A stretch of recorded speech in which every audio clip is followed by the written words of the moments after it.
नमस्कार, मैं मीना गुप्ता आप सभी का स्वागत करती हूँ आपके अपने चैनल में। जैसा कि आप जानते हैं कि साईं कथा बहुत ही निराला ग्रंथ है। यदि आपने इसे पढ़ा तो आपके जीवन के सारे संकट कष्ट दूर हो जाएंगे। यदि आपने हमारे चैनल को सब्सक्राइब नहीं किया है तो शीघ्र ही सब्सक्राइब कर लें और बेल आइकन को ऑन कर लें। क्या आप भगवान के दर्शन करना चाहते हैं? आप स्वयं भगवान के दर्शन कर सकते हैं। सुबह शाम साईं का ध्यान करें। कहा जाता है कि साईं ईश्वर के दर्शन ईश्वर की कृपा से ही प्राप्त होते हैं। जिसे साईं चाहता है दर्शन देता है, जिसे नहीं चाहता दर्शन नहीं देता। हम स्वयं सभी परमात्मा के अंश हैं। हमारा कार्य है कि साईं की पूजा करना। एक दिन अवश्य आएगा जब उनकी कृपा हम भक्तों पर होगी। कभी कभी हम घबराते हैं कि हमारा कार्य सफल होगा कि नहीं, पर मन में विश्वास रखकर कार्य करें, फल अवश्य प्राप्त होगा। तो मेरे साईं भक्तों, चलिए आज हम साईं चरित की कथा आपके समक्ष प्रस्तुत करते हैं। साईं चरित का अध्याय 41, मन भावन चावड़ी समारोह की झलक। मन भावन चावड़ी समारोह की झलक। बाबा एक दिन मस्जिद में और दूसरे दिन चावड़ी में विश्राम किया करते थे और यह कार्यक्रम उनकी समाधि लगने तक चालू रहा।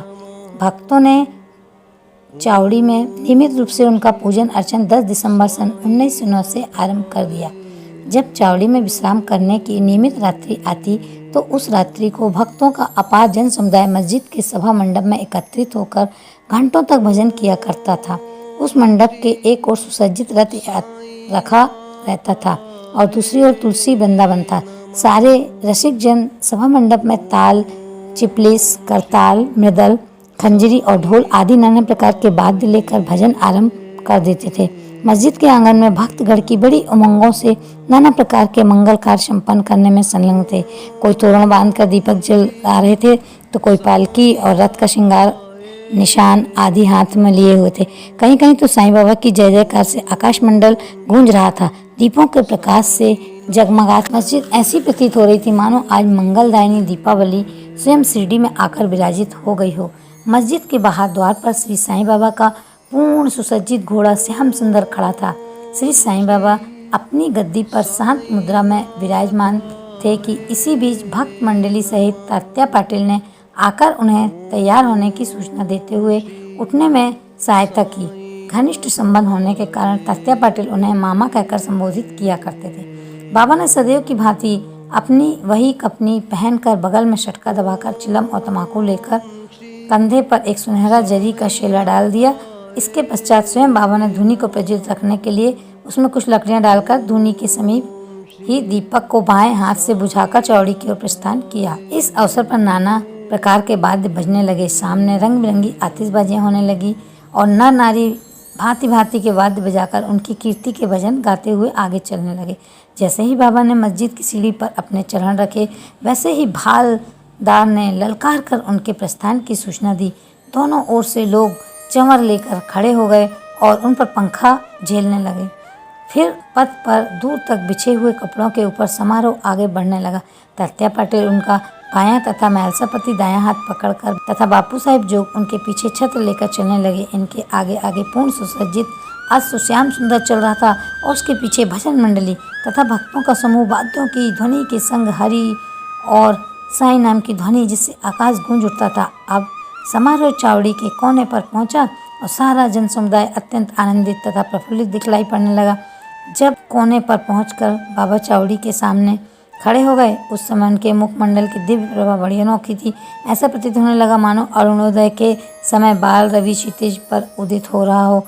उत्तराभिमुख होकर भी वे एक ऐसी मुद्रा में खड़े हो गए जैसे कोई किसी के आगमन की प्रतीक्षा कर रहा हो। वाद्य पूर्वत ही बजते रहे और वे अपना दाहिना हाथ थोड़ी देर ऊपर नीचे उठाते रहे। वादक बड़े जोरों से वाद्य बजाने लगे और इसी समय काका साहेब दीक्षित गुलाल की वर्षा करने लगे। बाबा के मुखमंडल पर भक्तिम आभा जगमगाने लगी और सब लोग तृप्त हृदय से उष्ण माधुरी का आस्वादन करने लगे। चावड़ी की सजावट भी अति उत्तम प्रकार से की गई। चावड़ी पहुंचने पर तात्या पाटिल आगे बढ़े और आसन बिछाकर तकिए के सहारे उन्होंने बाबा को बिठाया। फिर उनको एक बढ़िया अंग रखा पहनाया और भक्तों ने नाना प्रकार से उनकी पूजा की। उन्हें स्वर्ण मुकुट धारण कराया तथा फूलों और जवाहरों की मालाएं उनके गले में पहनाई। फिर ललाट पर कस्तूरी का वैष्णवी तिलक तथा मध्य में बिंदी लगाकर दीर्घ समय तक उनकी ओर अपलक निहारते रहे। नाना साहब निमोणकर ने एक सुंदर वृत्ताकार छत्र लगाया जिसके केंद्र में एक छड़ी लगी हुई थी। बापू साहेब जोग ने चांदी की एक सुंदर थाली में पाद प्रक्षालन किया और अर्घ देकर उत्तम विधि से उनका पूजन किया। उनके हाथों में चंदन लगाया और पान का बीड़ा दिया। उसके आसन पर बिठाया। फिर तात्या पाटिल तथा अन्य भक्तगण उनके श्री चरणों पर अपने अपने शीश झुकाकर प्रणाम करने लगे। तब वे तकिए के नीचे बैठ गए। तब भक्तगण दोनों ओर से चमर और पंखे झेलने लगे। सामान ने चिलम तैयार कर तात्या पाटिल को दी। उन्होंने फूंक लगाकर चिलम प्रज्वलित की और उसे बाबा को पीने को दे दी। उनमें चिलम पी लेने के पश्चात फिर वह भक्त में अलसापति को तथा बाद में सब भक्तों को दी गई। अंत में मांगलिक स्वर में वाद्य बजने लगे। बापू साहेब जोग ने बाबा की यथाविधि आरती की। आरती समाप्त होने पर भक्तों ने बाबा को प्रणाम किया और उनकी आज्ञा लेकर सब एक एक करके अपने अपने घर को लौट गए। तब तात्या पाटिल ने उन्हें चिलम पिलाकर गुलाब जल इत्र इत्यादि लगाकर और विदा लेते समय भली गुलाब का एक पुष्प दिया। तभी बाबा प्रेम पूर्वक कहने लगे कि तात्या मेरी देखभाल भली भांति करना। तुम्हें घर जाना है तो जाओ, परंतु रात्रि में कभी कभी आकर मुझे देख भी जाना। तब स्वीकारात्मक उत्तर देकर तात्या पाटिल चावड़ी से अपने घर चले गए। फिर बाबा ने बहुत सी चादरें बिछाकर स्वयं अपना बिस्तर विश्राम किया। इस तरह आज ये अध्याय पूर्ण हुआ। अगले एपिसोड में आगे के अध्याय को हम बतलाएंगे। तब तक के लिए जय साईं राम, जय साईं राम, जय साईं।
श्री साईनाथाय